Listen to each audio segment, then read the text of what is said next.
Fundamentals of statistics. The subject of statistics plays a major role in modern society. It is used to determine whether a new drug is effective in treating cancer. It's involved when agriculture inspectors check the safety of the food supply. It's used in every opinion poll and survey. Sports statistics are even a part of daily conversation for millions of people. Indeed, you'll be hard-pressed to think of a topic that is not linked in some way to statistics. So what is or what are statistics? Statistics is the science of collecting, organizing, and interpreting data. Statistics can also refer to the data, numbers, or other pieces of information that describe or summarize something. Statistical studies are conducted in many ways for a variety of reasons, but they all share a few characteristics. The population in a statistical study is the complete set of people or things being studied. The sample is the subset of the population from which the raw data are actually obtained. Population parameters are specific numbers describing the characteristics of the population. Sample statistics are numbers describing the characteristics of the sample, found by consolidating or summarizing the raw data collected from the sample. Choosing a sample may be the most important step in any statistical study. If the sample fairly represents the population as a whole, then it's reasonable to make inferences from the sample to the population. But if the sample is not representative, then there is little hope of drawing accurate conclusions about the population. A representative sample, then, is a sample in which the relevant characteristics of the sample members are generally the same as those in the population. Let's take a look at the few sampling methods. First, we have simple random sampling. It's when a sample of items are chosen in such a way that every sample of the same size has an equal chance of being selected. Having a computer select a randomly generated number or drawing names from a hat are the most common acts of a simple random sample. Simple random sampling is usually the best way to choose a representative sample of the population. We also have systematic sampling, whereby a method is used to select the sample such that every 10th or every 50th member of the population is to be selected. We also have convenient sampling, in whereby we choose a sample that is convenient to select. And lastly, we have stratified sampling. When we are concerned about the differences among subgroups or strata within a population, we would use stratified sampling. The subgroups are first identified, and then we draw a simple random sample within each subgroup. Regardless of what type of sampling is being used, always keep the following ideas in mind. No matter how a sample is chosen, the study can be successful only if the sample is representative of the population. Sample size is important because a large, well-chosen sample has a better chance of being representative than a smaller one. However, the selection process is even more important. A small, well-chosen sample is likely to give better results than a large, poorly chosen sample. Let's see if we can identify the sampling methods used in the following examples. An IRS auditor randomly selects for audits 30 taxpayers in each of the filing status categories: single, head of household, married filing jointly, and married filing separately. This would be an example of stratified sampling, because there are very specific subgroups, i.e. the filing status categories, and those 30 individuals are randomly selected from each of those categories in order to determine if there is some difference between the groups. Every 10th computer chip that is produced in the Intel factory is given a reliability test. This would be an example of systematic sampling because every 10th chip is being selected. There is a system or selection process that is clearly defined. The subject of statistics is largely about using sample data to make inferences or generalizations about an entire population. The collection of data is just as important as how we interpret it. Descriptive statistics is what we refer to as the collection, summarization, and display of data from a sample. To begin, datasets can consist of two types of data: qualitative and quantitative data. Quantitative data consists of numerical measurements or counts, such as weights, ages, prices, and populations of individuals. Quantitative data can also be further described by distinguishing between discrete and continuous types. Discrete data can be counted, or results when the number of possibilities is either finite or a countable number, i.e. 0, 1, 2, 3, no fractions or no decimals involved. Continuous data result from infinitely many possible values that correspond to a continuous scale. There are no gaps, jumps, or interruptions in this particular type of data. We can also characterize data as being qualitative, Qualitative data consists of attributes, labels, or categories of classification.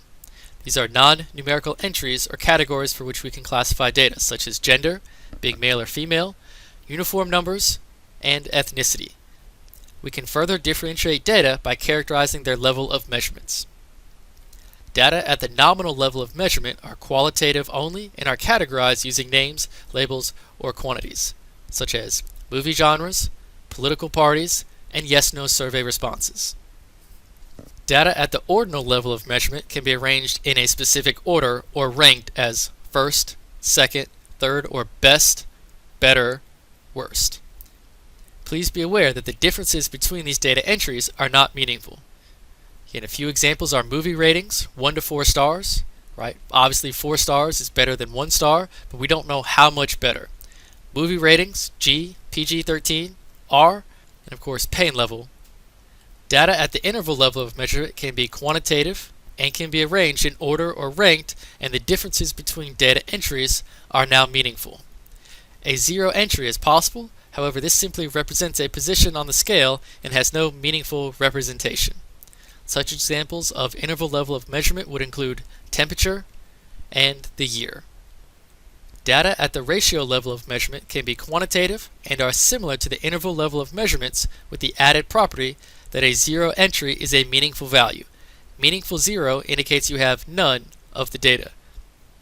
Such examples include prices, distances, and weights.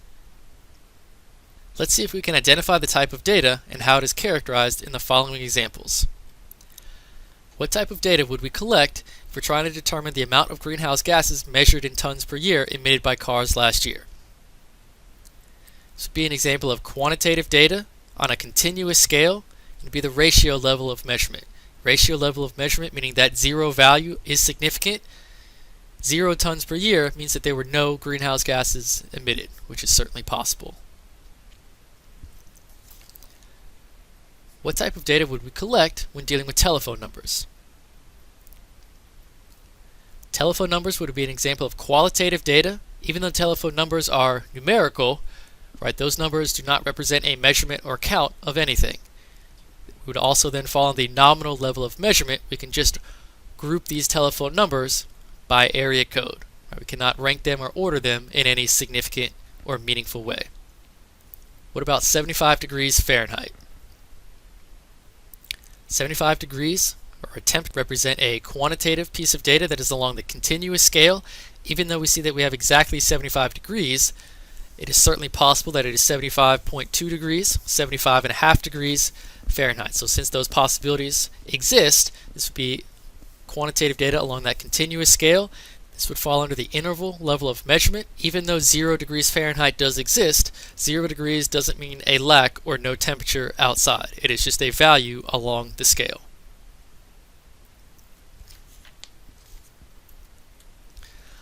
What type of data would we collect if we are asked to find the number of cars at any time parked at RDU International Airport?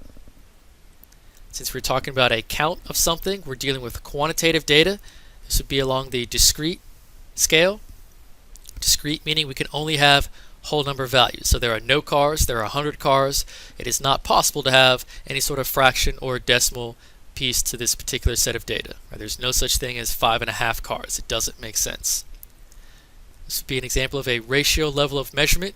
0 cars means that we have a lack of cars, or we have no cars parked at the RDU International Airport. So that value of 0 is meaningful in this case. Let's try to answer the following on your own. Pause the video here and see if you can identify and characterize the type of data collected in each scenario before moving to the solutions on the next slide.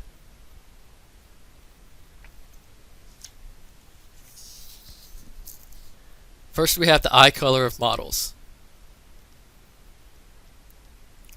This would be an example of qualitative data at the nominal level of measurement. Social Security numbers would be an example of qualitative data at the nominal level of measurement as well. Whenever we assign an identification number to an individual, it is of the nominal level of measurement, since order cannot be defined as first, second, third, or best, better, worst. Times of the day when a person checks email would be an example of quantitative data on the continuous scale at the interval level of measurement. Even though 0 o'clock makes sense, if you think of military time, 0 refers to midnight. 0 does not indicate a lack or no time. The lengths in seconds of song on an album be an example of quantitative data along the continuous scale. Here we're talking about the number of seconds that we have, so a song could be 3 minutes 52 seconds, so that fraction or piece would be along that continuous scale. And of course we have the ratio level of measurement. 0 seconds means we have a lack of song or no song actually exists. That is significant. And finally, the number of years at your last job would be an example of quantitative data along the continuous scale at the ratio level of measurement. Again, be careful. We stated earlier that years fell under the interval level of measurement. Those years were referring to the actual date, meaning the year 1999, 2004, something along those lines. The number of years now referring to a count.